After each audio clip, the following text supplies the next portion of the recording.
The addiction. Yvonne is addicted to biting her nails. She doesn't know how it started. She has been biting her nails since she was 4 years old.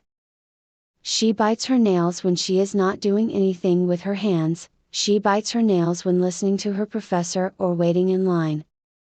People around her are grossed out by her habit, but Yvonne can't help it. Her addiction is getting worse. Yvonne now has an infection on the tips of her fingers. Her fingernails are also yellow. When Yvonne noticed all this, she realized that she needed to make a big change. Yvonne decided to paint her nails to stop herself from biting them since she doesn't want to bite on the nail polish. Yvonne was in class listening to a boring lecture, which made her want to bite her nails. She looked at her blue nails and stopped herself. 10 minutes later, she looked at her nails again. She started sweating and tapping her foot. The girl sitting next to her asked if she was okay. Yvonne couldn't take it anymore. She just had to bite her nails again. A mystery man. Ed Kane was a teacher at Middlebury High School. He taught math. He was known as the Mystery Man. No one knows anything about him or his life. Ed wants to keep it that way. He didn't want to be a teacher. He wanted to be an astronaut, but things didn't work out that way. He came to Middlebury to teach, not to get to know the students. Even though he wasn't the happiest or friendliest teacher, Ed was always willing to help out his students if they needed help, but if they asked about his personal life, he would turn them away. One of the troublemakers in the class, Matt, asked Ed what his plans for the weekend were. "I don't know," Ed said. "Mr. Kane, tell us something about yourself," Matt asked. "That's enough, Matt," Ed said. It wasn't that Ed was embarrassed by his lifestyle, but rather, Ed just thought that students should focus on math. If he got too friendly with them, they might think of him as an easy teacher. Ed was married, with 2 kids and 1 guinea pig. Ed's hobbies included golfing and swimming. Ed was a very intelligent man and only had 2 close friends. Pay me back. Chris had owed Penny $100 since last year. Chris used the $100 to buy printer ink. He was in a tough financial situation, but really needed printer ink to print his 20-page paper. Penny wanted him to pay her back immediately, but it never happened. He always had some excuses. He would say that he had the money, but he forgot it. He would say that his boss hadn't given him his paycheck yet. For a long time, Penny forgot about the money Chris owed her. Penny remembered when she and Chris went to a restaurant together. Seeing him take out his wallet made her remember. "Hey, do you have $100? You still owe me," Penny said. "I thought I paid you back already," Chris said. Penny laughed. "Can I give it to you tomorrow?" Chris said. Penny knew that if she said yes, she would never get it.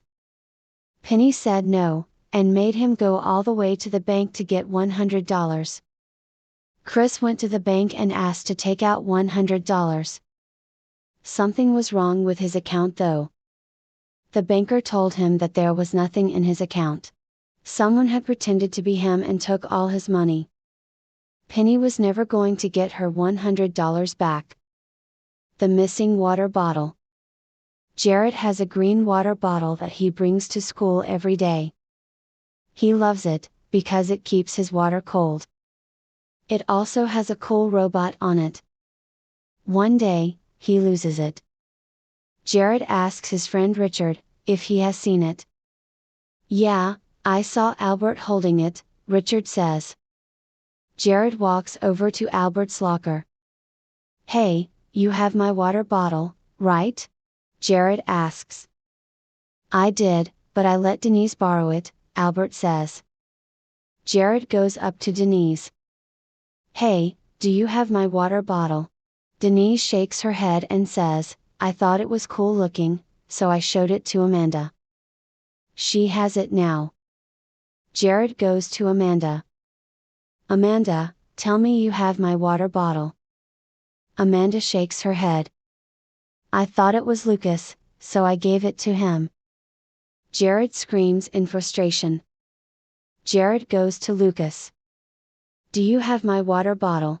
Jared asks. I gave it to Richard to give to you, Lucas says. That was weird since Richard was the first person he asked about the water bottle. Jared went back to Richard. Lucas said you had my water bottle, Jared said. I told you, I saw Albert hold it. Lucas probably meant Richard Lopez, not me, Richard said. I'm just going to buy a new water bottle, Jared said. He bought a blue one this time. A foreign accent. Ying moved to the US, when she was 15 years old. She was born in China, and had a Chinese accent when she spoke.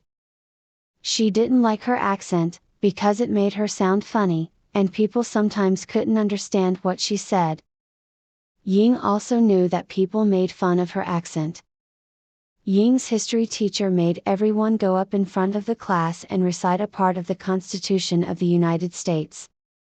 Ying didn't want to do it.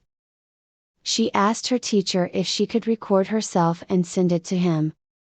The teacher said no because that would be unfair to everyone else. Ying then said that it was unfair that everyone had an American accent. The teacher told her to take classes to get rid of her Chinese accent. Ying took her history teacher's advice and took a class on getting rid of the foreign accent. The class was filled with people like Ying. The teacher had Ying and the other students pronounce things. After a week, Ying didn't see an improvement. She decided to stop going to class and start loving her accent. She shouldn't have to change herself. People should like her the way she is.